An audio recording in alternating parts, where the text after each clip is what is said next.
टीचरनी unethical असू नये, बस असा एक दिवस आला पाहिजे लाईफमध्ये की 5ही हेड्स ऑफ इन्कममधनं इन्कम झालं पाहिजे. आत्ता कष्ट इज इक्वल टू नंतर आराम, किंवा आत्ता आराम इज इक्वल टू नंतर कष्टच कष्ट.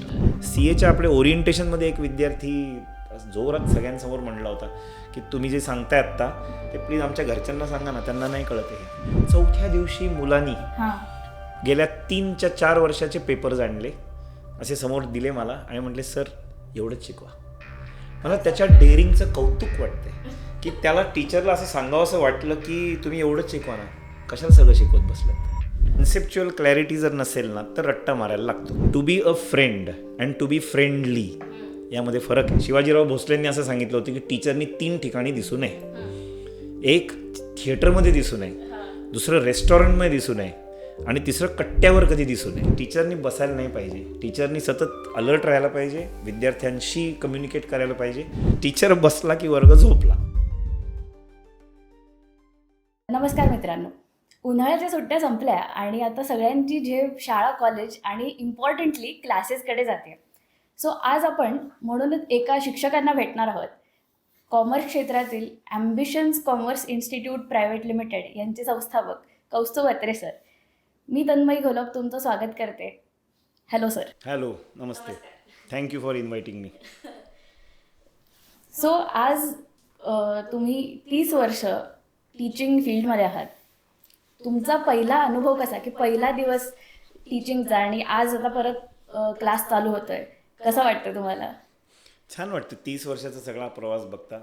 पहिल्या दिवशी पण पोटामध्ये गोळा होता, आजही जेव्हा नवीन बॅच सुरू होते तेव्हा पोटामध्ये गोळा असतोच. फरक फक्त एवढा आहे की आता कॉन्फिडन्स आल्यामुळे आणि शिकवण्याची पद्धत स्वतःची कळल्यामुळे तो गोळा लवकर डिझॉल्व्ह होतो. सध्या पूर्वीचा जो होता तो खूप वेळ राहिला होता, दुसऱ्या दिवसापर्यंत राहिला होता, पण आता जरा ते सोपं झालं आहे. पण पहिल्या दिवशी ती धाकधूक असते की एन्झायटी की स्टुडंट्स मला कसे ॲक्सेप्ट करतील, म्हणजे ही जी नवीन जनरेशन समोर येते त्यांना आपण आवडू नाही आवडू, हे एक एन्झायटी असते. पहिली एन्झायटी म्हणण्यापेक्षा एक पोटात प्रेशर असलेलं बरं असतं. This is positive pressure, right. So तुम्हाला म्हणजे आपण शिक्षण क्षेत्रात जेव्हा बोलतो तेव्हा प्रोफेसर पण असतं आणि एक मास्तर, अशा 2 शब्द आहेत. तर तुम्ही स्वतःला कसं ओळखायला बघता किंवा how would you like to see yourself? Professor हा शब्द जो आला आहे ना तो शिक्षणामुळे आलेला शब्द आहे. म्हणजे जे लोक BEd MAd झाली आहेत त्यांना प्रोफेसर म्हणलं जातं. आणि मास्तर हा शब्द जो आला आहे तो मला असं वाटतं की गावाकडनं आल्यासारखा मास्तर आहे, की तो शाळेचा मास्तर आहे. तो मास्तर असा आहे की जो मुलांना घेऊन पण जातो शाळेमध्ये, बसायला लावतो, त्यांना शिकवतो, अजून 4 वेगळे धडे पण शिकवतो, खायला पण देत असेल अधूनमधून, आणि सगळंच त्यांचं बघतो. सो मी स्वतःला मास्तरच समजतो. सो म्हणजे पासआउट स्टुडंट जे झालेले आहेत ते मास्तर नावानेच बोलतात की मास्तर आहे. Best. I prefer to be master. हां, म्हणजे लोक आर काउंटिंग ऑन यू की माझा कोणीतरी आहे व्यक्ती ज्याला मी काउन्सिल करू शकते. म्हणजे शिक्षणाव्यतिरिक्त इतरही गोष्टींकडे लक्ष देणारी व्यक्ती, त्याला मास्तर म्हणू आपण. तो मास्तरडा आहे, याचा अर्थ तो पूर्ण हाडाचा शिक्षक आहे आणि तो पूर्णपणे त्याच्यातच मुरलेला आहे. मुरलेला शिक्षक. Yes. So I prefer to be master. That's great. पण याच्यामध्ये असं पण आहे की आता काही लोक दे टेक प्राईड की आम्ही प्रोफेसर आहोत. तर जेव्हा प्रोफेसर म्हणतो तेव्हा त्यांच्या क्लासेसची पद्धत वेगळी आहे. त्या क्लासेसमध्ये डेमो लेक्चर नावाची कॉन्सेप्ट आजकाल यायला लागली आहे, जी माझ्या वेळेला मे बी एवढी नव्हती, बट आता अगदीच दिसून येते की डेमो लेक्चर्स असले पाहिजेत. पहिला दिवस खूप इम्पॉर्टंट आणि इम्प्रेशन झालं पाहिजे की मला म्हणजे स्टुडंट्स तर खूप जज करायला बघतात आजकाल. तर याच्यावर म्हणजे तुमचा काय टेक आहे की हे मार्केटिंग कधीपासून शिक्षक करायला लागला किंवा करायला पाहिजे का त्यांनी? पहिल्यांदा मला असं सांगायचं वाटतं की प्रोफेसर हाच शब्दाने जाहिरात करायला लागते. कारण कौस्तुभ अत्रे मास्तरांचे ॲम्बिशन्स कॉमर्स इन्स्टिट्यूट कोणी येणार नाही असं, म्हणून मग प्रोफेसर कौस्तुभ अत्रे यांचे. सो जाहिरात करताना एक चेहरा प्रोफेसर म्हणायलाच लागतं, there is no other option. पण जेव्हा विद्यार्थी येतात तेव्हा आपण ज्या पद्धतीने मुलांना तयार करतो त्यात डोक्यात मास्तर असतो, असं पहिल्यांदा डिस्टिंक्शन आपण करूयात. दुसरं तू म्हणलीस तसं पहिल्या दिवसाबद्दल की येस, पहिल्या दिवशी आजकाल मुलं जज करतात, कारण मे बी त्यांना जे जगात मिळतं तेच ते पुढं जगात देत असतात. गिव्ह अँड टेक आहे ते. बरोबर. पण हे खरं आहे की विद्यार्थ्यांना पहिल्या दिवशी असं वाटलं पाहिजे की मला या माणसाबरोबर राहायचं आहे, मला याच्याकडनं शिकायचं आहे. ते अगदी सिम्पल. आपण जेव्हा स्क्रोल करतो मोबाईलवर, स्टोरीज बघतो, रील्स बघतो, व्हिडिओ बघतो, तेव्हा किती सेकंदात आपण ठरवतो की मला ह्या व्हिडिओवर पूर्ण राहायचं आहे किंवा नाही. हा. म्हणजे पहिल्याच 2-3 सेकंदात कळतं की मला इथं थांबायचं की नाही. इतकं खटकन मुलं पुढं करत असतात. इतक्या पटकन विद्यार्थी सध्या डिसिजन घेत आहेत की मला ह्याच्याबरोबर राहायचं आहे की नाही. मग टीचिंगमध्ये तर खूप महत्त्वाचं आहे की पहिल्या दिवशी मला कळलं पाहिजे की whether it is worth while की या माणसावर मी वेळ घालू, याच्यावर मी रोज येऊ किंवा नाही, हे पहिल्या दिवशी ठरतं. नो डाऊट की नंतरही महत्त्वाचे आहेत दिवस, पण पहिल्या दिवशी निदान टीचरनी प्रेझेंटेबल असावं. की प्रेझेंटेबल कुठल्या अर्थी की माणसाला असंही वाटू नये की मी कुठेतरी चुकीच्या जागी आलेलो आहे. त्या दृष्टीने मार्केटिंग नाही म्हणता येणार, प्रेझेंटेशन म्हणू आपण, ओके. की टीचरला स्वतःचं प्रेझेंटेशन करायला लागतं. पण मग विषयाची ओळख कधी करून द्यायची आणि टीचरने स्वतःला कधी प्रेझेंट करायचं, म्हणजे या दोन्हीमध्ये कुठे बॅलन्स केला पाहिजे? That is true. म्हणजे टीचरनी पहिल्या दिवसापासून स्वतःबद्दल बोलायचंच गरज नाहीये. सो टीचरनी मुलांना बोलतं करणं खूप गरजेचं आहे. आणि मी जे ऑब्झर्व करतो सध्या ते असं आहे की विद्यार्थी त्यांच्या शाळांमध्ये जेव्हा त्यांनी शिकले टीचर्सकडनं किंवा क्लासेस लावले असतील, तर ज्या विद्यार्थ्यांचा अनुभव काही वाईट असेल पूर्वीचा, तर ते पुढच्या माझ्याकडे आलेल्या माणसाला सुद्धा पहिल्यांदा अशाच नजरेने बघतात की कदाचित हाही त्यातला एक असू शकतो. सो त्यातनं ते बाहेर पडण्यासाठी, त्यांना बोलतं करण्यासाठी हे खूप गरजेचं आहे की पहिल्या दिवशी त्यांना रिलॅक्स वाटावं. म्हणजे अगदी सिम्पल एक्झाम्पल घेऊयात की पहिल्या दिवशी मी शिकवायला सुरुवात करतो, मी कम्युनिकेशनला सुरुवात केली आणि एखादा विद्यार्थी लेट आला, तर लेट आल्यानंतर मी त्याला पहिल्याच दिवशी तलवार काढून जर माझा खाक्या दाखवला, का रे तू लेट आला, मला नाही चालत लेट आलेलं वगैरे, तर गॉन ना. तोही विद्यार्थी पुट ऑफ होईल आणि जे समोर बसलेले आहेत, वेळेत आलेले तेही म्हणते अरे बापरे हा जरा डेंजरस दिसतोय माणूस. त्याच्यापेक्षा तो लेट आला, त्याला का रे बाबा लेट आला, नाही सर ट्रॅफिक खूप होतं, मग आपण पुण्यात राहतो, ट्रॅफिक असतंच, असं गोड बोलून बोलून ये, पण ये उद्यापासून वेळेत लवकर निघशील ना, असं बोलून बोलून बोलून केलं की त्यालाही वाटतं ओके हा समजून घेणारा माणूस दिसतोय. हे बारीक एक्झाम्पल. सो अशा अनेक गोष्टी घडत असतात की आता मोबाईल वाजला, तर मोबाईल वाजल्यानंतर का वाजला, मी सांगितलं होतं ना नाही वाजलं पाहिजे, मी महत्त्वाचं शिकवतो, यापेक्षा आपण चल गाणं म्हणूयात पुढे. मग गाणं म्हणलं की पुढच्या वेळी लक्षात राहील बरोबर की हे नाही वाजलं पाहिजे. सो असं करून काहीतरी करायला लागतं की जेणेकरून सोन्या सोन्या करून अंजारून गोंजारून बस बाबा शिक, असे हे करायला लागतं. मग त्याच्यातच हळूहळू एकदा का विद्यार्थी कम्फर्टेबल झाला ना की मग तो विषय शिकतो, मग त्याला आवडायला लागतो की विषय अकाउंट्स पण आवडायला लागतं. म्हणजे शिक्षक अप्रोचेबल असला पाहिजे. करेक्ट. शिक्षक अप्रोचेबल असला पाहिजे. विद्यार्थ्यांना वाटलं पाहिजे की मला जर उद्या काही विषयामध्ये प्रॉब्लेम आला किंवा इतर काही थोडासा प्रॉब्लेम आला, तर I can talk to this person. Approachable पाहिजे. पण म्हणजे आता एक विद्यार्थी जो कोणी 15-16 वर्षाचा स्टुडंट असेल, तर तो आता शाळेच्या जगातून जगाच्या शाळेमध्ये एंट्री करतोय आणि याच्यामध्ये आता एवढे क्लासेस आहेत, म्हणजे पुण्यासारख्या ठिकाणी एवढे क्लासेस आहेत, तिथे प्रत्येक फॅकल्टी किंवा टीचर आपण म्हणू, ते फक्त मी हा रँकर आहे, मी या 3 डिग्र्या घेतल्या आहेत, CA आहे, LLB आहे किंवा CS CM आहे, रँकर आहे, या सगळ्या गोष्टी जर असतील तर मुलगाही त्याच्याकडेच लक्ष देतो आणि आईवडीलही तिकडेच फोकस करतात. तर हे कितपत आहे, म्हणजे हे सगळं ग्लॅमर आहे का नक्की त्या डिग्र्या बघून कोणाचा फायदा आहे, म्हणजे फॅकल्टीचा फायदा आहे का स्टुडंटचा फायदा आहे, हे तर क्वेश्चन आहे. म्हणजे हा म्हणजे टीचर खूप शिकलेला जरी असला ना, म्हणजे प्रोफेशनल ज्या डिग्र्या तू आत्ता बोललीस त्या, किंवा शिक्षक जेवढं गरजेचं शिकलेला असला, कुठलाही शिक्षक असला तरी त्याला शिकवता आलं पाहिजे, त्याला डिलिव्हरी जमली पाहिजे. म्हणजे माझ्याकडं नॉलेज अफाट आहे म्हणून तुम्ही माझ्याकडे या, याच्यापेक्षा मला जे नॉलेज आहे ते मला तुम्हाला डिलिव्हर करता येतं आहे म्हणून तुम्ही माझ्याकडे या, असा टीचर असणं गरजेचं आहे. म्हणजे टीचर कितीही सुशिक्षित असू दे, पण त्याला ते शिकवण्याची नॅक असणं गरजेचं आहे. म्हणून तू आत्ता म्हणली तसं की रँकर्स असल्याचा फायदा होतो का, कोणाला होतो, तर माझा अनुभव असा आहे की मी स्वतः खूप ॲव्हरेज स्टुडंट होतो आणि मी खूप खस्ता खात शिकत पुढे आलो आहे. मी कधीही टॉपर, खूप ब्रिलियंट भारी असं काही नव्हतो. पण त्याच्यामुळे घडलं असं की शिकत असताना ज्या मी फेस केल्या प्रॉब्लेम्स सगळे, ते प्रॉब्लेम मला समोरच्या मुलांमध्ये जाणवतात. म्हणून मी चेहऱ्यावर बघतो सारखा की चेहऱ्यावर प्रश्नचिन्ह दिसतोय, बोल तू. नाही सर काही नाही. म्हटलं नाही, प्रश्नचिन्ह आहे म्हणजे काहीतरी डाऊट आहे, तू बोल. आणि माहीत असतं आपल्याला इतक्या वर्ष शिकवलं की ह्या ठिकाणी लोकांना डाऊट येत असतो. बरोबर. सो अनुभव त्याला जर अजून जोडला तर ते शिक्षण पण मुलाचा म्हणजे त्या फॅकल्टीचं शिक्षण पण आहे प्लस अनुभव पण आहे, then that will be gem of a person. त्यामुळे जर कोणी रँकर जरी असेल जो टीचिंगमध्ये उतरला तरी त्यांनी एक चांगला टीचर व्हावं, स्वतःच्या डिग्र्या थोड्याशा बाजूला ठेवल्या पाहिजे. हा, मुलाला काय पाहिजे, मुलाला आत्ता सीएचं नॉलेज मी पहिल्या दिवसापासून पाजळायला लागलो तर तो पळून जाईल दुसऱ्या दिवशी. म्हणजे जिममध्ये गेला आणि डायरेक्ट डेडलिफ्ट मारले 50 किलोचा, हे जे घडतं ते करून उपयोग नाही. बिकॉज मी CS CMA आहे, मी जे शिकवतोय ते प्रत्येक वाक्य बरोबरच आहे असं म्हणून नाही चालणार. तर त्याला डिलिव्हरी शिक्षण कसं द्यायला पाहिजे, हळूहळू द्यायला पाहिजे. म्हणजे ती कसं म्हणतो आपण कडू गोळी आहे, ती कडू गोळी एकदम कोंबली तोंडात तर तो पळून जाईल माणूस. पण ती हळूहळू साखरेत घोळून अशी शुगर कोटेड जर द्यायला लागलो तर त्याला आवडेल विद्यार्थ्याला. सो टीचर कसाही असू दे, खूप उच्च शिक्षित असू दे किंवा गरजेपुरता शिकलेला असू दे, त्याला डिलिव्हरी जमली पाहिजे त्याची, त्याला जे मुलांपर्यंत पोचवायचं आहे ते जमलं पाहिजे. सो आपण असं म्हणू शकतो का की ॲम्बिशन्स मधले सगळे टीचर्स हे तुमच्यासारखे झाडाचे शिक्षक आहेत?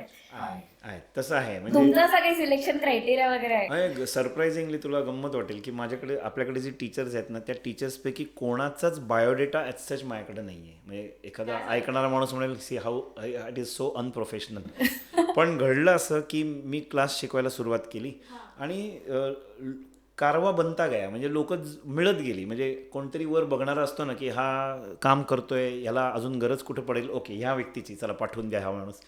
असं घडत गेलं. म्हणजे कोणतरी आहे वर की जी चालवणारा आहे की ओके जशी गरज पडेल तशी माणसं पेरत गेली ती व्यक्ती नाही ती शक्ती, आणि त्याप्रमाणे लोक भेटत गेली. म्हणजे कुठंतरी मी गेलोय, टीचर एक भेटले, गप्पा मारता मारता लक्षात आलं की अरे आमचे इंटरेस्ट जुळत आहेत, माझ्यासारखंच ह्यांना पण स्टुडंटसाठीच काम करायचं आहे, आणि मग चला मग सुरू करूयात या वेळपासून. आणि विद्यार्थ्यांना पण विचारत गेलो की तुम्हाला शिकवलेलं कळतंय ना? हो कळतंय, चला कंटिन्यू करूयात. म्हणजे गमतीशीर प्रवास आहे हा की प्रोफेशनली क्लास काढल्या असं जे असतं की वी आर रिक्रुटिंग आणि मग जॉब इंटरव्ह्यूज झाले वगैरे, असं कधी घडलेलंच मला आठवत नाही.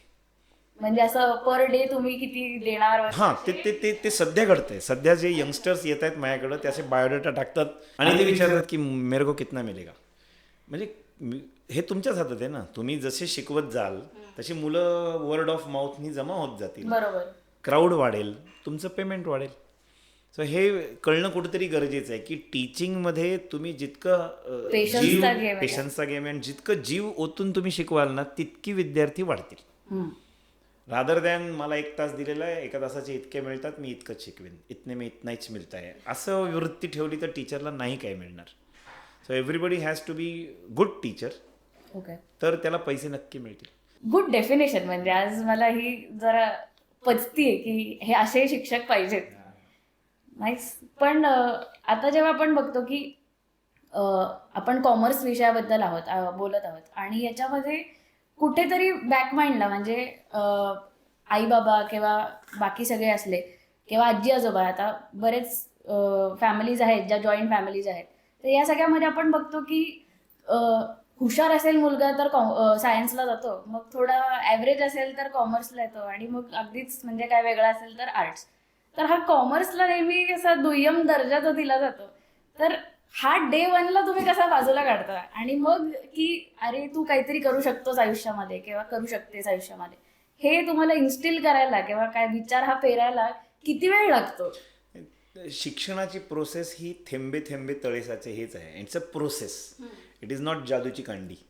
त्यामुळे जादूची कांडी फिरवली आणि एकदम तू छान शिकलास असं होऊच शकत नाही. त्यामुळे ती प्रोसेस आहे, किती 5-7 वर्षांची प्रोसेस आहे.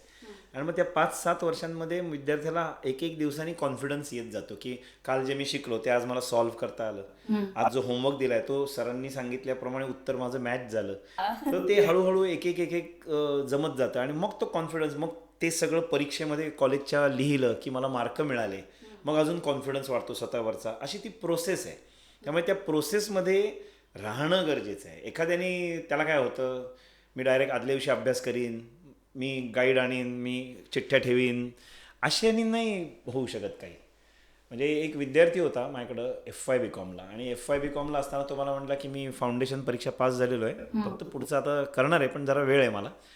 आणि तो यायला लागला FY BComला. आणि FY BComला शिकत असताना मी एक दिवस त्याला म्हटलं की नाव त्याचं सपोज आपण अमित आहे असं धरू. अमित, मला नाही वाटत तू फाउंडेशन सरळ क्लिअर झालंयस.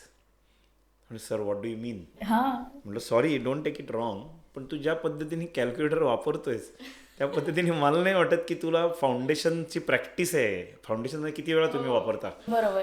कॅल्क्युलेटर? त्या साध्या कॅल्क्युलेटर वापरण्यावरनं कळतं की किल्ल्या बंद पडलेल्या असतात त्यातल्या की काय करेक्ट, त्यातलं पुसलेलं गेलं असतं वरचं वरचे सगळं, number इरेज गेले झालेलं असतं. तर मला नाही वाटायचं. तो म्हटला येस सर करेक्ट आहे तुमचं, मी जरासं इम्पोर्ट एक्सपोर्ट केलं होतं परीक्षेमध्ये अरे बापरे. आणि तसा मी पास झालेलो आहे. सो हे विद्यार्थ्याच्या प्रोसेसमध्ये sharing is caring. Sharing is caring चुकीच्या ठिकाणी केलेलं. सो हे होतं विद्यार्थ्यांचं. आणि मग त्याच्यावरनं लक्षात येतं की विद्यार्थी त्या प्रोसेसमध्ये करेक्ट नाही चाललेला. सो विद्यार्थ्याच्या बॉडी लँग्वेजवरनं पण कळायला लागतं की हा बरोबर पद्धतीने चालू आहे किंवा नाही. सो माझा एक प्रश्न आहे तुम्हाला, अगदी डायरेक्ट प्रश्न विचारते की सगळेजण 90-95 वाले सगळे टॉपर्स आहेत आणि ते सगळे बॅनरवर पण असतात, पण जो नेहमी तुकडीतला व्यक्ती आहे, जो कॉमर्सला येतो आणि त्याला तुम्ही कसं मोटिवेट करता की तू काहीतरी प्रोफेशनल कोर्स करू शकतो किंवा हे विचारही त्याला इंट्रोड्यूस करून देणं आणि मग त्याला तो विश्वास बसणं की मी हे करू शकतो, याला तुम्ही कसं म्हणजे नर्चर करता? विद्यार्थ्यांना मी इंट्रोड्यूस झाल्यानंतर दुसऱ्या तिसऱ्या दिवशीच काही 3 पॉईंट्स मी त्यांना सांगत असतो की तुम्हाला कुठलंही सक्सेस मिळवायची असेल कुठल्याही लाईनमध्ये तर 3 गोष्टी तुम्हाला पाहिजेत. एक सत्कर्म, दुसरा सदाचार आणि सत्संग. सत्कर्म गुड डीड्स टुवर्ड्स अदर्स. सदाचार म्हणजे स्वतःबद्दल चांगलं वागणं, self behaviours about your self. आणि सत्संग म्हणजे गुड कंपनी. त्यातली जी गुड कंपनी आहे ना, that plays here, that is a good part. की विद्यार्थी जर चांगल्या मित्रांच्या संगतीमध्ये असेल की जे छान काहीतरी लाईफमध्ये करू इच्छितात, त्यांचे गोल्स चांगले आहेत, ते रोज सतत तेच डिस्कस करत असतात आणि मी मुलगा आहे आणि मी त्यांच्याबरोबर रोज बसतोय, तर कानावर पडून पडून पडून मलाही असं एक दिवस वाटायला लागतं की तो स्पार्क इग्नाईट व्हायला लागतं की मलाही काहीतरी करायला पाहिजे. मग भले ते जे करतायत तसं नाही, पण मी कुठल्या तरी क्षेत्रात चांगला असीन ना, सो आय विल स्ट्राईव्ह आणि मी तिथपर्यंत पोचीन. हे संगतीमुळे घडतं. हेच जर विद्यार्थी जराशे वाईट सवयीचे असतील, चल रे जरा लेक्चरला कुठं बसतो, चल जरा खाली बसू, आपण कट्ट्यावर बसू, ह्या पिक्चरला जाऊ, खूप उकडतंय, आपण ह्या मॉलमध्ये जाऊन विंडो शॉपिंग करून येऊ, असे जर मित्र भेटले तर त्याच्या डोक्यात तेच सुरू होईल की अरे हां असंच करायचं असतं लाईफमध्ये. सो संगत plays a huge role in whatever you have ask, की कसं ते नर्चर करायचं, कसं होतं. तर हे पहिल्या दिवशी त्यांना असं डोक्यावर बिंबवलेलं असतं की चांगल्या कंपनीमध्ये राहा, चांगल्या लोकांमध्ये राहा, तर ते होईल. आणि मी पण असं करतो बऱ्याच वेळेला की जर असं लक्षात आलं की एखादी व्यक्ती नाही आहे सगळ्यांच्या बरोबर राहण्यास योग्य, तर त्याच्या आई वडिलांना बोलून आम्ही त्यांना समजावून सांगतो की हा नाही इथं सूट होते, त्याला मॅच होत नाही आहे, तर दुसरीकडे कुठेतरी मॅच होऊ शकतं, त्याची वाईब इतरांची इथं होत नाही, दुसरीकडे होईल. पण हे करणं गरजेचं आहे. आणि विद्यार्थ्यांना काहीतरी अचीव करायचं आहे ते बरोबर ती वर्गातली वाईब विद्यार्थ्यांची कॅच करतात अँड दे गो अहेड. मग आणि तू म्हणली तसं की 90-95 वर बॅनरवर झळकतात, ते गरजेचं आहे ना. म्हणजे आम्ही जे शिकवत आहोत त्याची मॅक्स चांगली कपॅसिटी काय होऊ शकतं, चांगला रिझल्ट काय येऊ शकतं, तर हे होऊ शकतं, हे दाखवणं पण गरजेचं आहे. वेअर ॲज आमचं लक्ष 40% मुलाकडे सुद्धा आहे आणि त्याला 40% 60-65-70 आणणं ही पण आमची जबाबदारी आहे. टॉपर विद्यार्थी कुठेही गेला तरी चमकणारच आहे, पण ह्या विद्यार्थ्याला पुढं आणणं दिस इज आवर रिस्पॉन्सिबिलिटी. सो म्हणजे 40 ते 70 याला कॉन्सेप्ट क्लॅरिटी वगैरे त्याची झाली, करेक्ट, बरोबर, ही जर्नी आहे. पण 90 ते 95 ही थॉट प्रोसेस चेंज करणाऱ्याच्यावर जास्ती फोकस. 40 ते 70 आला ना, ह्यात मला असं वाटतं की कुठंतरी त्या मुलांनी स्वतःवर सेल्फ डिसिप्लिनवर काम करायला सुरुवात केली, म्हणून तो 40वरनं 70वर आला. कुठल्याही व्यक्तीला सेल्फ डिसिप्लिन असल्याशिवाय सक्सेस मिळूच शकत नाही. So self discipline, imposed discipline कोणालाच आवडत नाही. बरोबर. म्हणजे घरी गेल्यानंतर हे इथं का ठेवलं, ते तिथं का ठेवलं, हे उचल ते उचल, कोणाला आवडतं? नाही आवडत. पण मग सेल्फ डिसिप्लिन राहा ना, की मी घरात गेल्यावर चपला नीट ठेवीन, मी माझी बॅग नीट ठेवीन, मी उठल्यानंतर माझी चादरीची घडी घालून ठेवीन. हे सेल्फ डिसिप्लिन असेल तर कोण ओरडतील त्या माणसाला. सो जर सेल्फ डिसिप्लिन मुलगा आहे ना तर त्याला सक्सेस मिळणारच आहे. म्हणून मी विद्यार्थ्यांना सांगतो self discipline starts with your cupboard. तुमच्या कपाटापासून सुरुवात करा. आज घरी गेलात की पहिल्यांदा कपाट आवरा. तर हे विद्यार्थी 40% जे आहेत ना ते कुठेतरी गणित चुकलंय म्हणून आहे. म्हणजे आय कॅन Basicच अंडरस्टँड. हल्लंय असं. म्हणजे आय कॅन अंडरस्टँड की शिक्षणाच्या प्रोसेसमध्ये असं होऊ शकतं की कदाचित टीचर्स ह्या पूर्वीच्या टीचरशी कुठेतरी ट्युनिंग नाही झालं. टीचर चुकीचा आहे असं मी नाही म्हणणार. कुठलाच टीचर कधीच चुकीचा नसतो. तो टीचिंग लाईनमध्ये उतरला म्हणजे त्याच्याकडं काहीतरी व्हॅल्यूज आहेत शिकवण्याच्या म्हणून तो उतरलेला आहे. फक्त काय होतं त्या प्रोसेसमध्ये कुठेतरी मॅच न होणं जे असतं ना, मॅच द पेअर्समध्ये आपण मॅच न होणं जे असतं तिथं गडबड होते की विद्यार्थ्यांचं आणि टीचरचं नाही जुळत, नाही पटत आणि मग गडबड व्हायला सुरू की नाही आवडत मला हा टीचर, मग तो सब्जेक्ट पण नाही आवडत, मग मी त्याचा अभ्यास पण नाही करत, मग मला 40% पडतात. आणि जो विद्यार्थी स्वतःला डेव्हलप करायला तयार आहे त्यासाठी मी म्हणतो जसं मी काही करायला तयार आहे, अगदी बेंबीच्या देठापासून मी शिकवायला तयार आहे.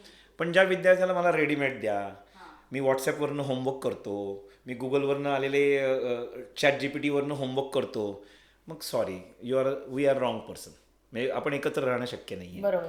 सो विद्यार्थ्याला पण ती आस पाहिजे की मला प्रोग्रेस करायची आहे. टीचर तर तयारच आहे त्या विद्यार्थ्याला हँड होल्डिंग करायला. सो विद्यार्थ्याला कॉन्फिडन्स येतो. हळूहळू त्या प्रोसेसवर विश्वास बसायला लागला की कॉन्फिडन्स येतो. सो AI तुम्ही आता बोललात, AI वापरून लोक होमवर्क करतात. हो, खूप झाले. म्हणजे म्हणजे मला हुशार आहेत हे मुलं. हुशार आहेत का ते नाही माहीत, पण असं मागच्या वर्षी झालं की 2 सम्स दिली मी करायला अकाउंट्सची आणि दुसऱ्या दिवशी विचारलं की केलं आहे का सगळ्यांनी. तर एक चेहरा असा जरा डाऊटफुल दिसला. म्हटलं नाव घेतलं त्याचं, अमित धरू आपण. अमित केलं आहेस का रे? हो केलं आहे. असं डोळ्यातनं लगेच कळतं, हो केलं आहे. म्हटलं चल दाखव. नाही सर मी केलं आहे.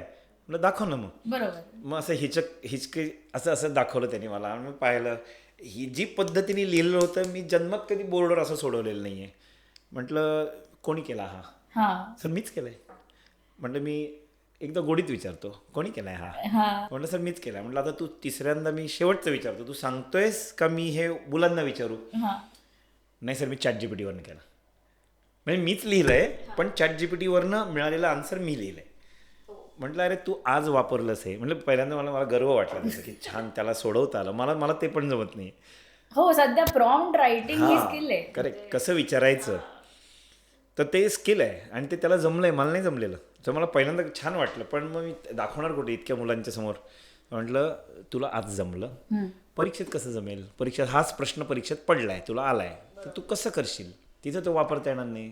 म्हणून आपण ChatGPT नको वापरूयात, न वापरता काम करू. दुसऱ्याला विचारलं मी गुगलवरनं केलं.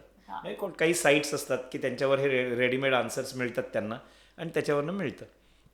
एका मुलांनी तर तो क्लासला येऊ शकला नाही, काही कारणाने मेडिकल रिझन दिलं होतं त्यांनी, म्हणून आम्ही त्याला पेपर घरी सोडवायला दिला टेस्टचा आणि मग त्यांनी नंतर सबमिट केला.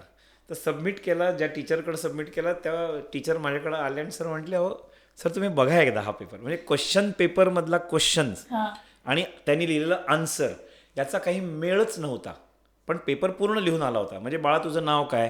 हो, शाळेला सुट्टी आहे. हो उद्या शाळेला सुट्टी आहे. हेच तिथं घडलं. आई ग.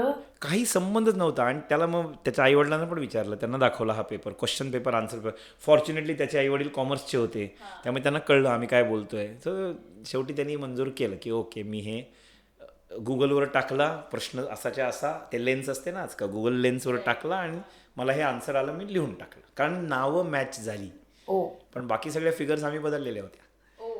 पण हे असे कुठेतरी अडकतात पोरं, पण वापरतात विद्यार्थी. आणि मला सांगायला आवडेल ह्या पॉडकास्टच्या मार्फत की प्लीज असं वापरू नका, त्याचा काहीही उपयोग होत नाही. कारण तात्पुरती तुम्ही वेळ मारून नेताय. कारण टीचरचं तोंड बंद करा, वर्गात म्हणायला की मी केलाय, म्हणजे बाहेर काढणार नाही कोणी, आणि ChatGPT वापरून गेलं, पण त्याचा इन द लॉंग रन उपयोग होणार नाहीये. स्टुडंट पण यूज करायला लागला AI. त्याच्यानी तुम्ही म्हणलात तसं वेळही मारून नेली, पण परीक्षेमध्ये म्हणूनच पॅनिक अटॅक यायला वाढायला लागले. क्या बात आहे, करेक्ट बोललीस तू. हे त्यांना त्यावेळी रिअलाइज होतं ना की आपलं त्यावेळेला चुकलं होतं आणि आता जे उद्या आपल्याला परीक्षेला जायचं आहे ती मी तयार नाहीये आणि एवढं मला वाचणं शक्य नाहीये, मग पॅनिक मोडमध्ये जातात. पण हे एकच कारण आहे का? म्हणजे भीती जी वाटायला लागली आहे त्याचं कारण हेच आहे की आपण तात्पुरती वेळ मारून नेतो AI ने किंवा अजून काय पुस्तकं आहेत तसं. जसं पूर्वी कसं जर विषय समजला नाही तर रेफरन्स बुक होतं, रेफरन्स बुकवरनं गाईड आलं, गाईडवरनं 21 प्रश्न आलं, आता AI आला, अशी ती जर्नी आहे. बरोबर. पण त्याच्यानी रिस्क घ्यायची ती ॲबिलिटी किंवा एक फिअर ऑफ द अननोनची डायजेस्ट करायची क्षमता कमी होते का असं? बरोबर. म्हणजे तू म्हणली रेफरन्स बुक होते, पण रेफरन्स बुकमध्ये सुद्धा विद्यार्थी वाचायचे ना, हां म्हणजे स्वतः काम करायचे, त्यामुळे त्याचा फायदाच व्हायचा, एक्स्ट्रा नॉलेजच मिळायला फायदा व्हायचा. मग त्याच्यावरनं गाईड झाले तू म्हणते, पण तरी सुद्धा विद्यार्थी वाचायचे, कमी वाचायचे पण वाचायचे, वाचायचे. त्यामुळे सुद्धा फायदा व्हायचा. आता काय होतंय, मी जो प्रश्न टीचरनी दिलाय तो वाचतच नाही ना, मी गुगल लेन्सनी त्याचा फोटो काढतो, टाकून देतो, त्याच्याशी तो विचार करतो गुगल की ह्याच्याशी मॅच होणारं काय उत्तर आहे तो टाकतो. पण नीट पाहिलं तर खाली गुगल लिहून देतं की इथं दाखवलेले रिझल्ट्स हे रिलायबल असतीलच असं नाही. हे पहिलं ते डिस्क्लेमर दिलाय त्यांनी, तरी विद्यार्थी ते वाचतच नाहीत. त्यांना ते सोल्युशन मिळालेली असते आणि ते टॅली झालेलं असतं आणि मग ते बिंदास आहे तसं कॉपी करून येतात. म्हणजे यात वाचलंच जात नाहीये. आधीच्या ह्याच्यामध्ये निदान वाचलं तरी जायचं. त्यामुळे विद्यार्थ्यांना विषयाशी संबंधच राहत नाहीये AI वापरल्यामुळे. त्यामुळे हे पॅनिक अटॅक आदल्या दिवशी येणं साहजिक आहे. म्हणजे काही दीड वर्षांपूर्वी का 2 वर्षांपूर्वी एका आईचा फोन आला होता की मुलीला ना सर हॉस्पिटलाइज केलं आहे, तिची परीक्षा चालू होती पण ती सगळे पेपर नाही देऊ शकली. मग काय झालं तर मग काही नाही, वर्षभर मजा केली, मस्ती केली, त्याच्यावर येऊच आपण नंतर. मजा केली, मस्ती केली वर्षभर, आणि आता जेव्हा पेपर आलाय तेव्हा तिला ते सगळं असं बटवरताच येत नाही आहे. त्याचं इतकं प्रेशर आलं की ती चक्कर येऊन घरात पडली, जेवायला पण तयार नाही कारण भूक लागत नव्हती, चक्कर येऊन पडली. मग हॉस्पिटलाइज केलं. मग हॉस्पिटलाइज केल्यानंतर तिचे 2 पेपरच्या नंतर पुढचे 4 पेपर ती देऊच शकली नाही. त्यामुळे ती आता 12वीला बाहेरून बसेल. म्हणजे कशामुळे झालं नाही, म्हणे खूपच लाईटली घेतलं, त्यामुळे अभ्यासच केला नाही पूर्ण वर्षभर.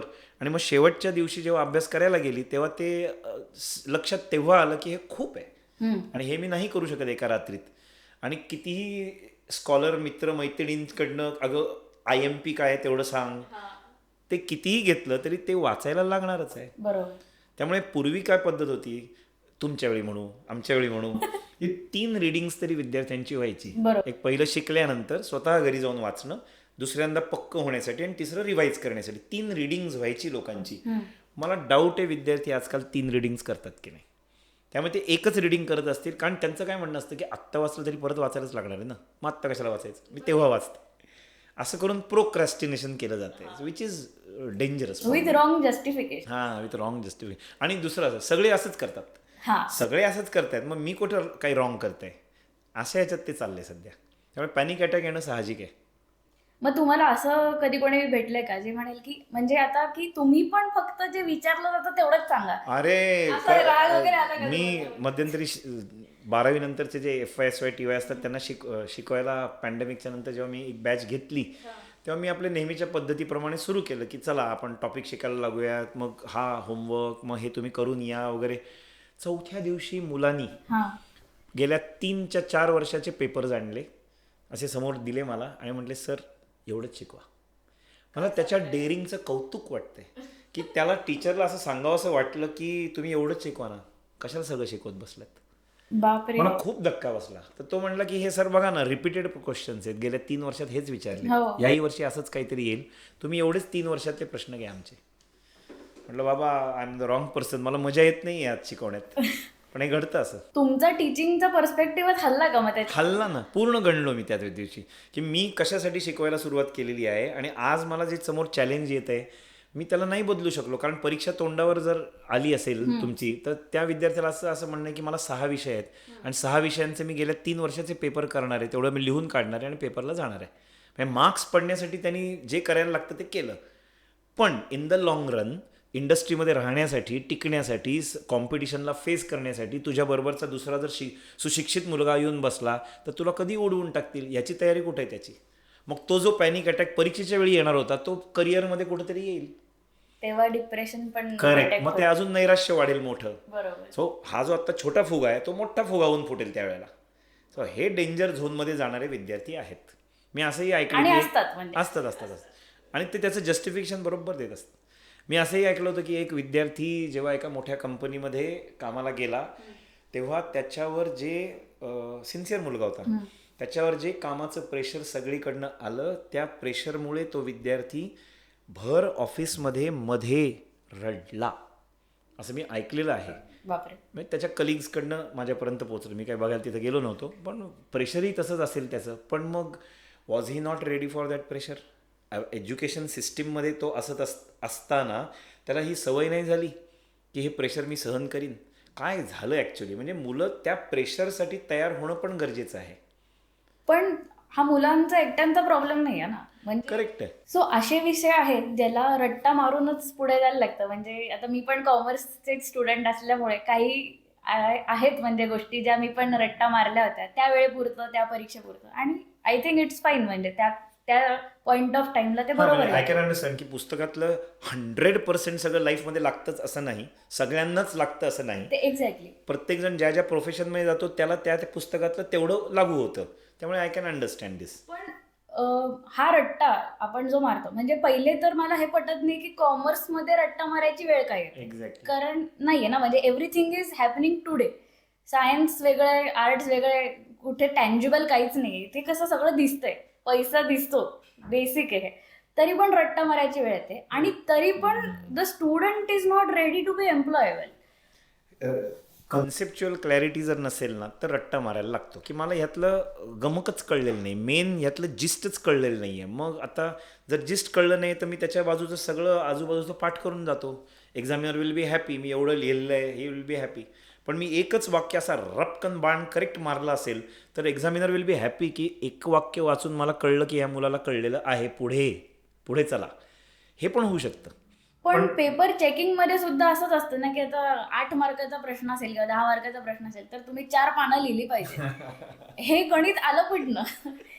नाही, हे प्रत्येक युनिव्हर्सिटीप्रमाणे आणि डिग्रीप्रमाणे बदलत राहतं. त्यामुळे त्याच्याबद्दल मी न बोललेलं उत्तम. ओके. हे प्रत्येकाला जिथं जिथं तो शिकत असेल त्याच्या टीचरकडनं ते जे परीक्षेच्या वेळी गाईड करतात त्याप्रमाणे त्यांनी करावं. तर मी MA योगशास्त्र करत आहे, तर त्या करत असताना आम्हाला पण सांगितलं की इतक्या मार्काला इतकं लिहा तुम्ही.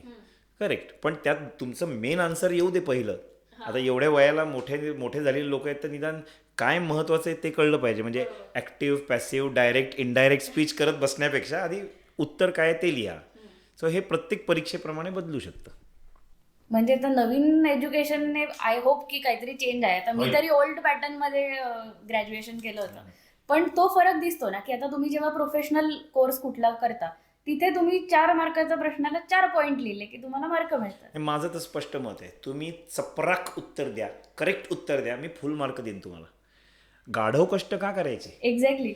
म्हणजे जे उत्तर 4 वाक्यांमध्ये संपू शकतं त्या उत्तरासाठी मी त्याची पूर्वपीठिका म्हणजे इंट्रोडक्शन, मग ते मधलं जिस्ट आणि मग त्याचं कन्क्लुजन एवढं मोठं लिहिण्याची काय गरज आहे असं मला वाटतं. मी ह्यात दुमत असू शकतं लोकांचं, पण माझं म्हणणं असं आहे की माझ्या परीक्षेमध्ये मी जी टेस्ट घेतो त्यात जर एखाद्या विद्यार्थ्यांनी करेक्ट उत्तर 4 वाक्यात लिहिलं तर मी त्याला सांगेन हे करेक्ट आहे, मी तुला मार्क देतो आहे. फक्त परीक्षेमध्ये तू जिथं कुठं जाशील तिथं बघ की तुला जरा आगापिछा लिहायला लागेल याच्यात. तो मुलं अभ्यास करतात नाही करत याच्यावर आपण बोललो, पण परीक्षेमध्ये त्यांनी परफॉर्म करावं ही तर प्रत्येक शिक्षकाची इच्छा असते. समजा काही कारणास्तव त्यांनी नाही केलं, मजा मारली आधी वगैरे, पण त्यांचं जस्टिफिकेशन असं पण आहे ना, म्हणजे कारण त्या वयातनं मी पण गेली आणि 11वी-12वी माझी झाली. तर 11वी तर सगळे तेच म्हणतात की आता मी आराम करू शकते किंवा करू शकतो, थोडी मजा मारली, 2-4 पिक्चर बघितले तर काय हरकत आहे? काहीच हरकत नाही, हे करायलाच पाहिजे. लाईफ आणि वर्क याचा बॅलन्स ठेवलाच पाहिजे. त्यामुळे हेही करायला पाहिजे, पण at the back of mind हे माहीत पाहिजे की मी स्टुडंट आहे, माझा धर्म काय आहे. धर्म म्हणजे ड्युटी. माझा धर्म काय, जे कृष्णाने सांगितलं आहे गीतेमध्ये तेच की तुझा धर्म काय त्याप्रमाणे वाग अर्जुना. तसंच आहे की मी स्टुडंट आहे, माझा धर्म काय आहे, अभ्यास करणं. सो मी ते मेन प्रायोरिटी ठेवली पाहिजे आणि मग बाकीच्या गोष्टी करायलाच पाहिजे. 24 तास कोणीही अभ्यास करू शकत नाही, मी पण नाही करू शकत. त्यामुळे अशी अपेक्षाच नाही की स्टुडंटनी 24 तास अभ्यास करावा. पण बेस्ट थिंग अशी आहे की सगळ्यांकडेच 24 तास आहेत. मग टॉपरला पण 24 तास आहेत आणि मुलाला पण 24 तास आहेत. But how does he manage, हे दोघांमध्ये फरक आहे. सो दोन्हीही करावं, अभ्यास पण करावा आणि मजासुद्धा करावी. मी सुद्धा असा माणूस आहे की मी कॉलेजमध्ये असताना कला मंडळामध्ये होतो, म्हणजे कल्चरल डिपार्टमेंटमध्ये होतो. आम्ही पण आमच्या TY BComच्या वेळेला कॉलेजचं 50वं वर्ष होतं आणि मग 50वं वर्ष असल्यामुळे सगळे वर्षभरात प्रोग्राम चालूच होते आणि मग ते कल्चरल डिपार्टमेंट असल्यामुळे आम्ही त्याच्यात होतो. आणि आमचं शेवटचा प्रोग्राम आणि परीक्षा ह्याच्यामध्ये हार्डली 2 आठवड्याचा अंतर होतं. TYची फायनल एक्झाम, त्यावेळी TY खूप महत्त्वाचं होतं. आता काय माहीत नाही, पण त्यावेळी खूप महत्त्वाचं होतं. सो आम्ही पण मजा केलेली आहे, पण at the back of the mind कुठंतरी बारीक बारीक अभ्यास चालू ठेवा सायमल्टेनियसली. फुल 24 तास मी मजाच करणार आहे हेही रॉंग आहे, फुल 24 तास मी अभ्यास करणार आहे हेही रॉंग आहे. तुम्ही त्याचा गोल्डन मीन, सुवर्ण मध्य शोधा. म्हणजे प्रमाणामध्ये सर्व काही असावे. बस प्रमाणामध्ये सर्व काही असावे. करेक्ट बोललीस. पण याच्यामध्ये म्हणजे आता मुलांना सगळ्या गोष्टी करायच्या असतात आणि त्यांच्यामुळून एक्सपेक्टेशन्स पण वाढत असतात प्रत्येकाकडनंच, की मी 2-4 गोष्टी केल्या पाहिजेत. मग मी ज्या फॅकल्टीकडे जातो, आता मी ज्या क्लासला जातो, ही पण एक प्रेस्टिजची गोष्ट आहे, की मी या क्लासला जातो, मी त्या क्लासला जाते, जे काय आहे ते. तो फॅकल्टीकडनं पण त्यांचे एक्सपेक्टेशन वाढले, की टीचरने टीचिंग पण केलं पाहिजे, मोटिवेशन पण दिलं पाहिजे. 50 मिनिटाच्या लेक्चरमध्ये 5 मिनिटं मोटिवेशनची पाहिजे. स्टँडअप कॉमेडियन असायला पाहिजे. अच्छा. असं सगळंच आहे. तर हे सगळ्या गोष्टी कधी आहे, म्हणजे ही सुपर ह्युमन कपॅसिटीज आहेत या ज्या टीचरमध्ये शोधतोय सगळेजण. पण हे किती जस्टिफायबल आहे, की टीचरने चांगलं टीचर असणं हे पुरेसं नाही आहे का? काय म्हणते, कसं आहे, टीचरनी चांगला टीचर असण्यानेच सुरुवात होते. म्हणजे मी जेव्हा सुरुवात केली तेव्हा माझ्या डोक्यात कुठं काय होतं की मी हे सगळं एवढं जे काय करतोय सध्या ते करीन. माझा विषयावर माझं खूप प्रेम होतं आणि मला असं वाटायचं की हे प्रेम मी मुलांमध्ये इन्स्टिल करावं, इन्कल्केट करावं, म्हणून मी हा विषय शिकवायला सुरुवात केली.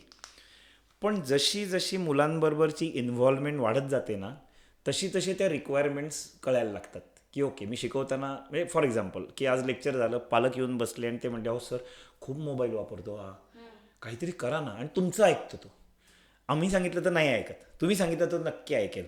म्हणजे विलन मी व्हायचं थोडक्यात. हो, बरोबर. एक आई आल्या, त्या म्हणल्या की अहो असं आमच्या घरामध्ये पॅक्ट झाला की 10वी मध्ये तुला अमुक अमुक मार्क पडले तर तुला आम्ही मोबाईल देऊ.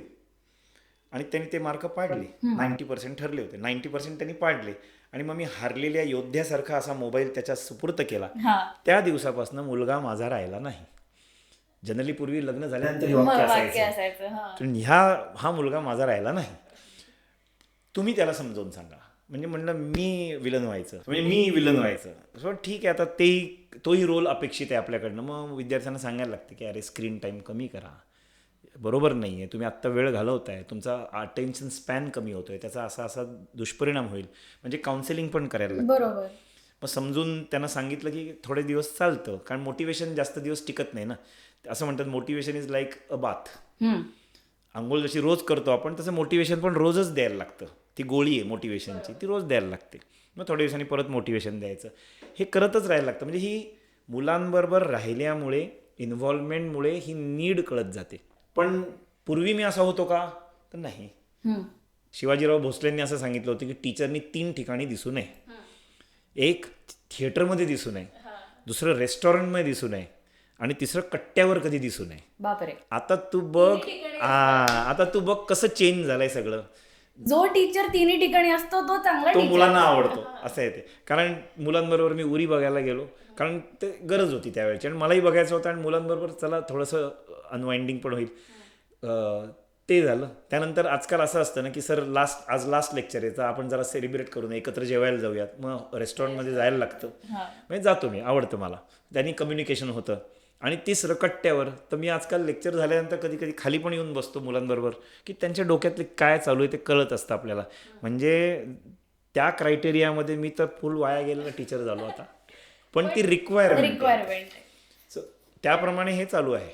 पण मग where to draw that line, की किती आपण म्हणजे आता आई बाबा पण बघतात की पहिले असं असायचं की मुलाने हट्ट केला की द्यायचं नाही, हे ठरलेलं असायचं, बघू. हा, पण आता पीपल आर टेकिंग एफर्ट की नाही बाबा, काय मुलाला काय त्याच्या गरजा काय, तर पण कुठेतरी एक लाईन काढली पाहिजे, नाहीतर तुम्हाला पण जास्ती गृहीत धरलं जातं.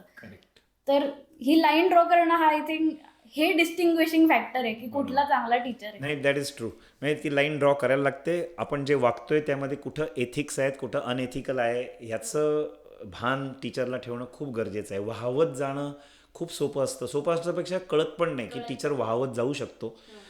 त्यातनं अनेक पुढचे केसेस पण घडतात लोकांच्या. पण तू म्हणतेस करेक्ट, की लाईन ड्रॉ करणं खूप गरजेचं आहे. म्हणजे to be a friend and to be friendly यामध्ये फरक आहे. परफेक्ट. मी स्टुडंटचा फ्रेंड आहे का तर नाही, पण मी स्टुडंटशी फ्रेंडली आहे. ही कुठेतरी लाईन ड्रॉ करणं गरजेचं आहे. म्हणजे आपला रोल कुठपर्यंत आहे हे जाणणं खूप गरजेचं आहे. मुलांच्या पर्सनल लाईफमध्ये जास्त नाही घुसायचं. ही लाईन ड्रॉ करणं गरजेचं आहे.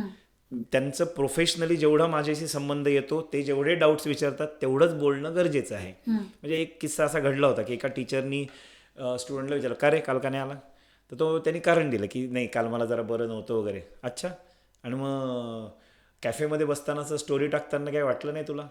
अरे बापरे. म्हणजे हे डेंजर झालं. टीचरनी घुसला तो पर्सनल लाईफमध्ये त्याच्या. हे नाही करायचं. म्हणजे ती लाईन ड्रॉ करणं खूप गरजेचं आहे. मी पण असतो सोशल मीडियावर, मलाही कळतं की विद्यार्थी काय करतायत, पण दॅट डझंट मीन की त्याचा मी पंचनामा करीन सगळ्यांसमोर. सो टीचरनी ती लाईन ड्रॉ करणं खूप गरजेचं आहे. अदरवाईज खूप बरोबर नाही होणार चित्र. गाडी पटकन घसरू शकते. करेक्ट. किंवा विद्यार्थी सोडून देऊ शकतात की या माणसाकडे परत मी जाणार नाही, हा माझ्या पर्सनल स्पेसमध्ये घुसला. ओ येस, दॅट मला इज द केस. आता आणि आय थिंक जेनझी आहे त्यांना पर्सनल स्पेस जास्ती. पण मला आवडतं जेनझी. I respect them. मी पण जेनझी आहे. तू पण. माझ्या घरात पण आहेत तर आय रिस्पेक्ट देम. कारण आमचं सोपं होतं की अभ्यास आहे की अभ्यास. फार तर फार एक चॅनल असायचं झी नावाचं, जे 7ला सुरू व्हायचं, 10 वाजता संपायचं. डिस्ट्रॅक्शन्स कमी होते. मोबाईल आमच्या 91मध्ये म्हणजे TY BComमध्ये आला, त्यामुळे आम्हाला काही जास्त त्रास नाही झाला. 2001मध्ये सगळ्यांच्या हातात यायला लागला, तोपर्यंत करिअर सुरू झालं होतं. सो डिस्ट्रॅक्शन्स कमी होते. आज म्हणजे विद्यार्थ्यांनी वाट काढणं खूप अवघड आहे. And salute, hats off to them. ते जे कोणी ह्यातनं वाट काढून पुढे जात आहेत ना, कारण आम्हालाही वेळ लागतं ना. शनिवार रविवार असला की मोबाईल खूप वापरला जातो, प्रचंड वापरला जातो. म्हणजे माझाही स्क्रीन टाईम वाढत जातो त्यावेळेला. अदरवाईज आठवड्याभरात एकदम रेस्ट्रिक्शन्स असतात, पण एखाद्या दिवशी तो वाहत जाऊ शकतो. मग असं विद्यार्थ्यांचं तर काय होत असेल? हातात भरपूर वेळ आहे त्यांच्याकडे, बरोबर, but they are still coping up. So I like Gen Z. पण मग ॲज अ टीचर तुम्हाला पण खूप जास्ती प्रिपरेशन लेक्चर कंडक्ट करताना वाढते का तुमची? म्हणजे की आधी काय असायचं, मे बी की उद्या लेक्चर आहे आणि कुठलाही शिक्षक असला तरी आदल्या दिवशी अर्धा तास का होईना तयारी करेल की उद्या मला काय शिकवायचं. करेक्ट आहे. आता याच्यासोबत या बाकीच्या गोष्टींची पण तयारी करायला लागते का? की काय चालू आहे ट्रेंड, इंस्टाग्रामवर काय ट्रेंड आहे किंवा फेसबुकवर काय चाललंय. पहिले जे माझे दिवस होते सुरुवातीचे, त्यात मला आठवतं की मी सकाळी 7 ते रात्री 9 एवढं शिकवायचो. जर कोणी ऐकत असतील डॉक्टर तर मला शिव्या घालतील, पण that was the need that time. 2001मध्ये जेव्हा मी सुरू केलं, 7ला सकाळी सुरू करायचो आणि 9 वाजेपर्यंत मी शिकवायचो. म्हणजे 14 तास माझं काम व्हायचं. मग घरी यायचो. मग घरात एक सिरियल बघता बघता जेवायचं सगळ्यांबरोबर, तो फॅमिली टाईम. ते जेवण झालं की मग उद्याची तयारी करायला बसायचं की आज एवढं शिकून झालं, उद्याची मग प्रॉब्लेम्स काही जे सॉल्व्ह करायला लागतात ते थोडेसे मी सॉल्व्ह पण करायचो आधी. सो ही तयारी करायला लागायची पूर्वी एवढ्यासाठी मी म्हणतोय की जसं जसं आता इतके वर्ष होत गेले तसं आता पक्क झालं. म्हणजे रोज आता ते सॉल्व्ह करायला लागत नाहीत मला घरामध्ये प्रॉब्लेम, पण आता पक्क झालं की काय घ्यायचं आहे. पण करेक्ट आहे की तयारी ही करायलाच लागते. म्हणजे कितीही आता वर्ष मला झाली तरी उद्या काय करायला पाहिजे याचा माझ्याकडं एक प्लॅन तयार असतो. म्हणजे हा टॉपिक आता कसा जातो आहे, तर त्या टॉपिकमध्ये मला काय काय शिकवायला लागतं हे आदल्या दिवशी बघायलाच लागतं. माझं एक वाक्य फार पक्क आहे, आयत्या वेळेला फक्त काय होऊ शकतं तर फजिती होऊ शकते, टीचरची सुद्धा आणि स्टुडंटची सुद्धा. त्यामुळे कोणीच स्वतःला किंवा स्टुडंट्सना don't take anybody for a granted. विद्यार्थी तुमच्याकडनं शिकण्याच्या अपेक्षेने आला आहेत आणि तुम्ही पाठी टाकताय, दिस इज नॉट डन. त्यांचा प्रत्येक दिवस, प्रत्येक लेक्चर हे महत्त्वाचं आहे. आणि मला असं सांगायला आनंद होतो की मला आत्तापर्यंत कधी एक्स्ट्रा लेक्चर घ्यायला लागलेलं नाही आहे. जे ठरवलेलं आहे ते बरोबर देवाच्या कृपेने बरोबर चाललेले आहे. सो तयारी करून आलं म्हणजे जेवढा क्लास लाईव्हली असतो तेवढा स्टुडंट झोपत नाही, जागा राहतो. आणि म्हणूनच मी असं ऐकलं की ॲम्बिशन्समध्ये खुर्ची नसते टीचरसाठी. हो, कारण मी म्हटलं ना की मी खूप टीचर्सकडनं शिकलो. म्हणजे मी असा विद्यार्थी आहे की मी माझ्या अख्ख्या एज्युकेशन जेवढं आहे तेवढ्यात कधीच कुठलंच लेक्चर बंक केलं नाही. आणि त्यामुळे चांगला फायदा असा झाला की प्रत्येक टीचर मी ग्रास्प करत गेलो. मी विषय ग्रास्प केलेच, पण मी प्रत्येक टीचर ग्रास्प करत गेलो की प्रत्येक टीचरला मी खूप अनुभवलं, ऑब्झर्व केलं, चांगलंही शिकलो. काही टीचर्स असे होते की ज्यांच्याकडनं शिकलो की असं नसतं वागायचं. तेव्हा मी टीचर होणार हे माहीतच नव्हतं मला, पण हे बरोबर नाही आहे. म्हणजे तसं आमची एक टीचर अशा होत्या की त्या वर्गामध्ये यायच्या, 2 तासाचं लेक्चर असायचं, त्या स्वतःला खुर्चीमध्ये इन्स्टॉल करायच्या आणि 2 तास झाले की त्या खुर्चीतनं उठायच्या आणि निघून जायच्या. त्या कधीही कोणाशीही विषय सोडून इतर काहीही बोलले नाहीत, काहीच कम्युनिकेट केलं नाहीत. आणि आम्ही कधी त्यातनं टीचरशी कम्युनिकेट न केल्यामुळे एक्स्ट्रा जे काही नॉलेज मिळायला पाहिजे विषयाचंच, मी बाकीचं नाही विचारते, पण ते नाही झालं कधी. सतत आमच्यात एक दुरी राहिली. म्हणजे टीचर प्लॅटफॉर्मवर बसलेले आहेत खुर्चीत, मध्ये गॅप आहे आणि स्टुडंट आहे. ही गॅप वर्षभर राहिली आणि ती मार्कांमध्ये पण दिसली आमच्या.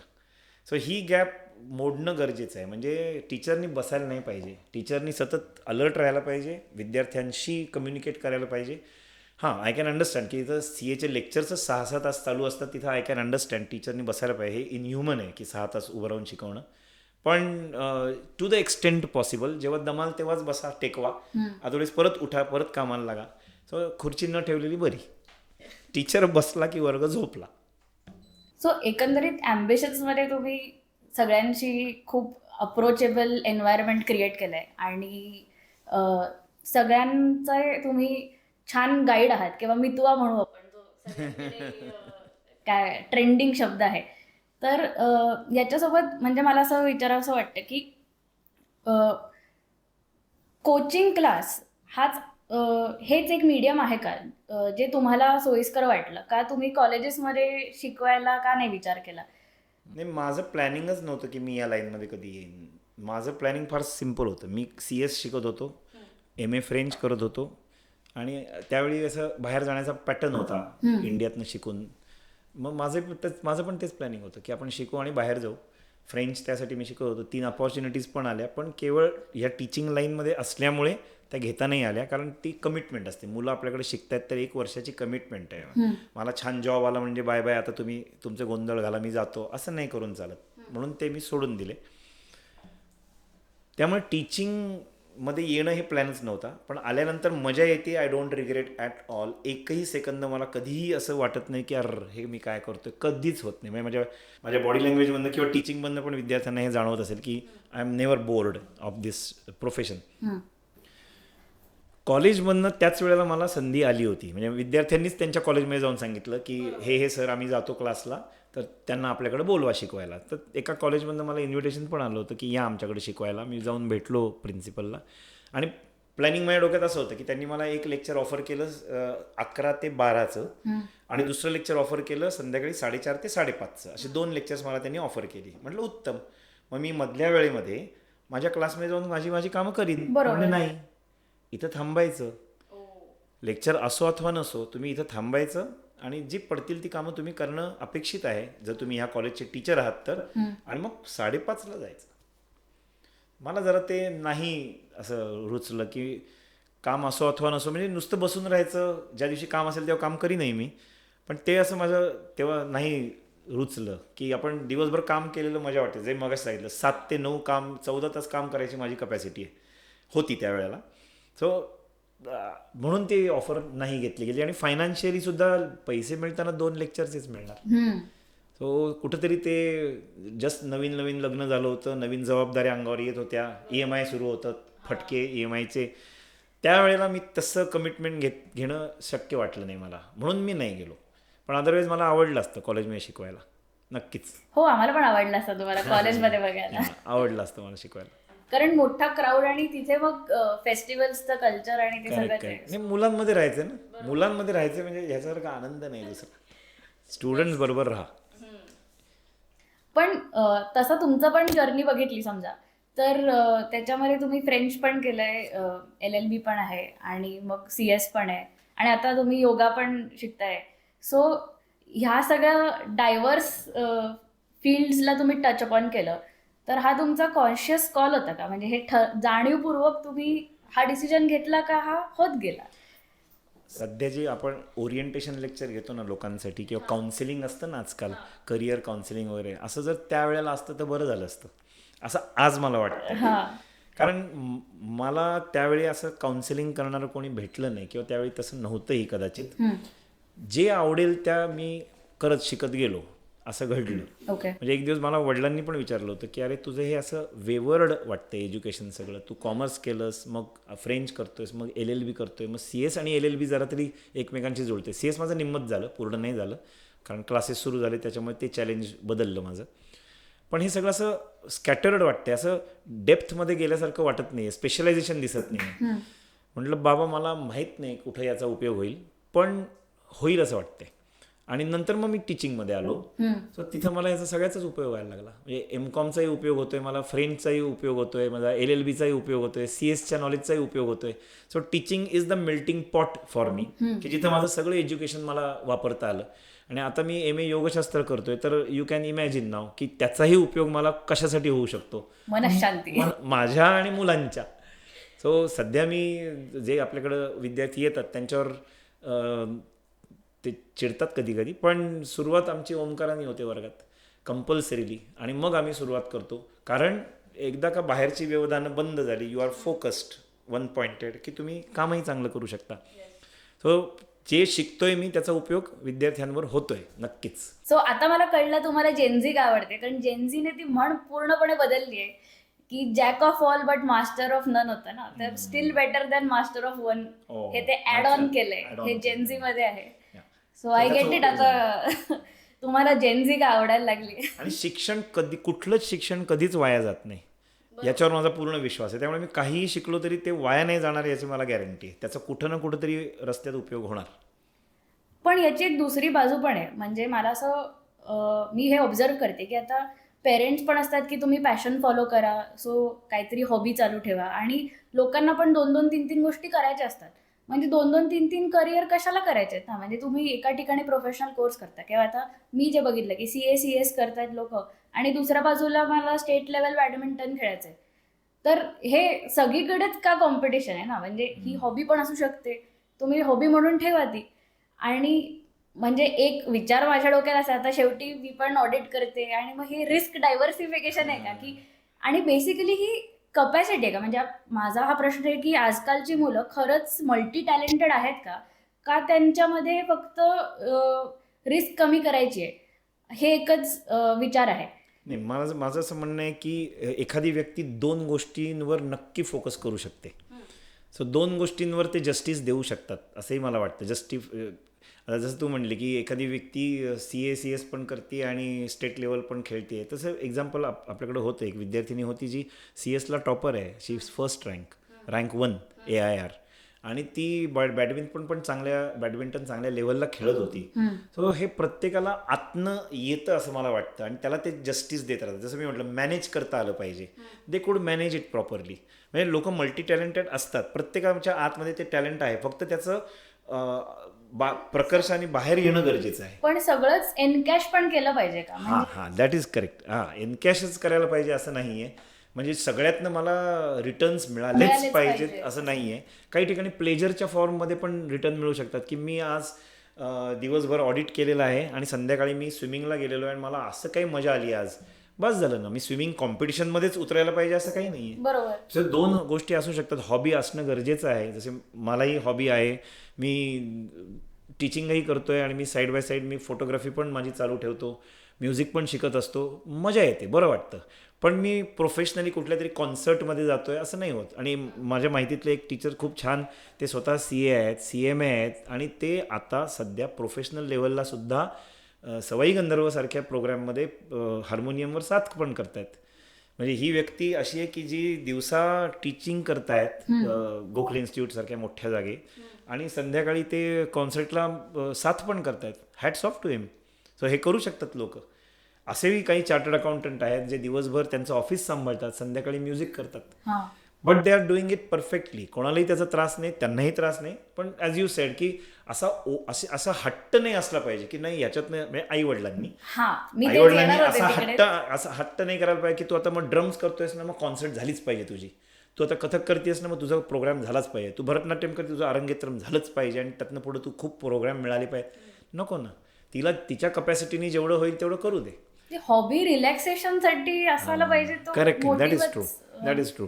पण होऊ शकतं. म्हणजे विद्यार्थ्यांनी सुद्धा प्रत्येकाने हे शोधणं गरजेचं आहे की मी ए लाईन चालू असताना दुसरं साईड बाय साईड काय करू शकतो रिलॅक्सेशनसाठी. हॉबी म्हणा, अशा अर्थी. ते रिलॅक्सेशन महत्वाचं आहे. नाहीतर मला वाटतं दिस इज द स्टार्टिंग पॉईंट ज्याच्याने तुम्हाला मून लाइटिंग जे आपण म्हणतो, 2-2 जॉब करायचे पुढे जाऊन. Correct. आणि आजकाल बघता 2-3 सोर्सेस ऑफ इन्कम असलेच पाहिजे तुमचे वगैरे जे काय पण आता चाललंय. याला मी तुला सांगतो, आता तू पण कॉमर्सची स्टुडंट आहेस, आपण 5 हेड्स ऑफ इन्कम म्हणतो. बरोबर. हं.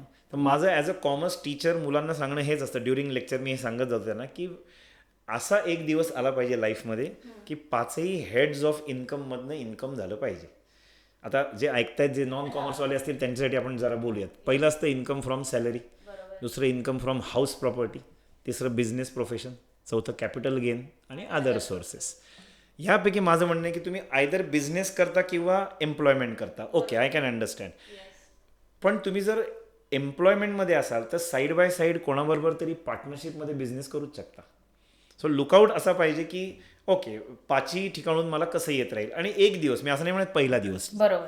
एक दिवस असा आला पाहिजे की 5ही हेड्स ऑफ इन्कममधनं इन्कम यायला पाहिजे. म्हणजे कॉमर्सच्या नॉलेजचा तेवढा फायदा माझंही अजून झालेला नाही आहे, पण असं स्वप्न आहे एक की इन्कम फ्रॉम सॅलरी पण चालू आहे, इन्कम फ्रॉम बिझनेस पण चालू आहे, side by side part time.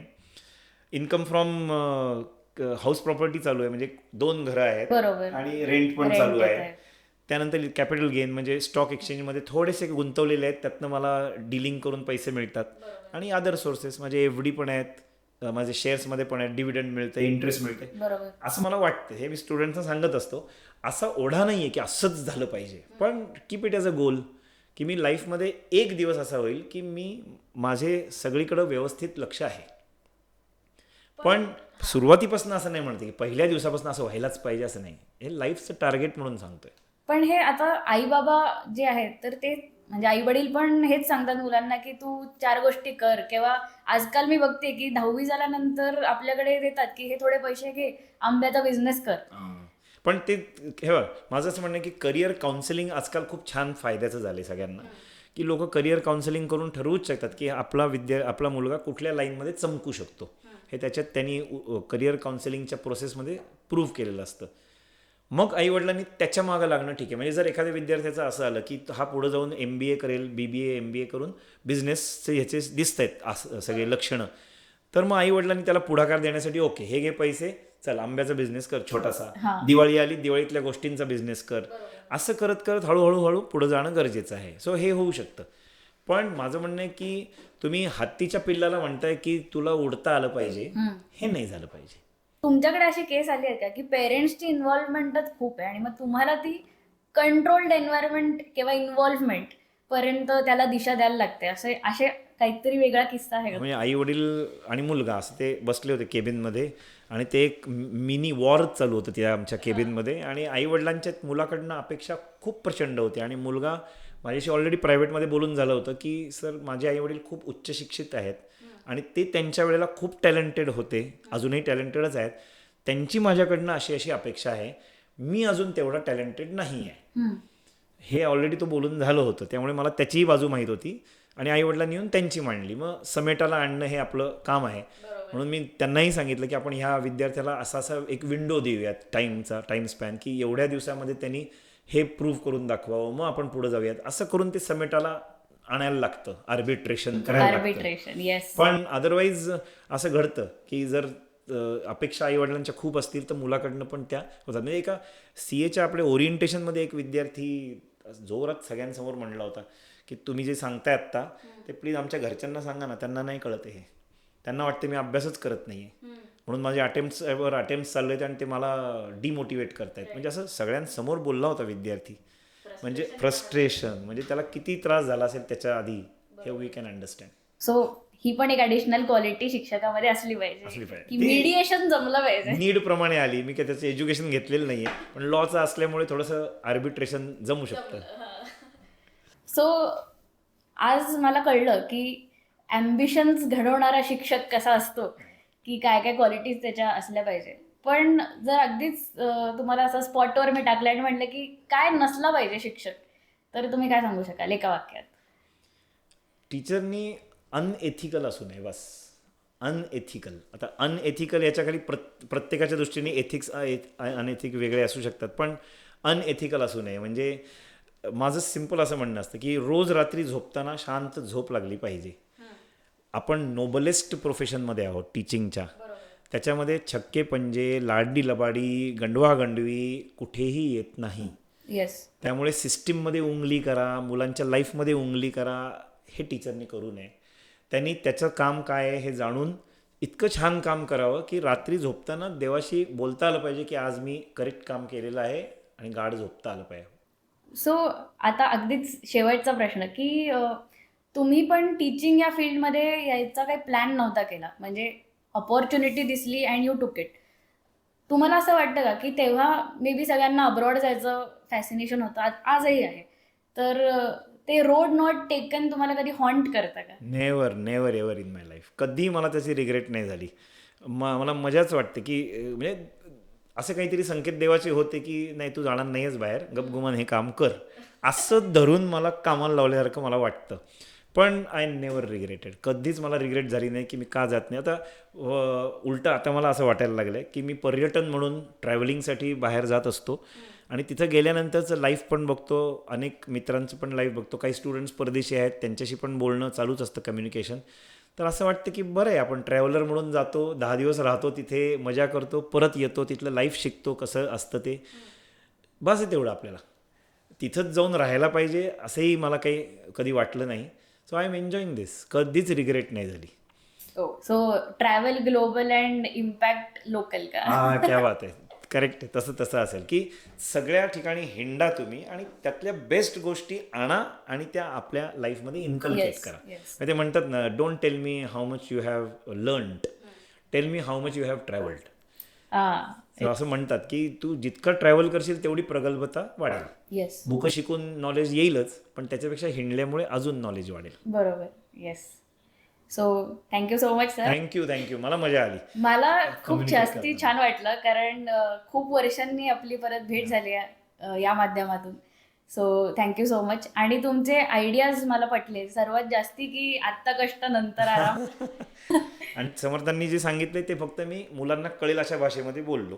आत्ता कष्ट इज इक्वल टू नंतर आराम, किंवा आत्ता आराम इज इक्वल टू नंतर कष्टच कष्ट. Choose your party. येस, नक्की. Thank you so much sir. Thank you. तुम्ही आलात, खूप छान वाटलं आम्हाला. मलाही छान वाटलं. थँक्यू.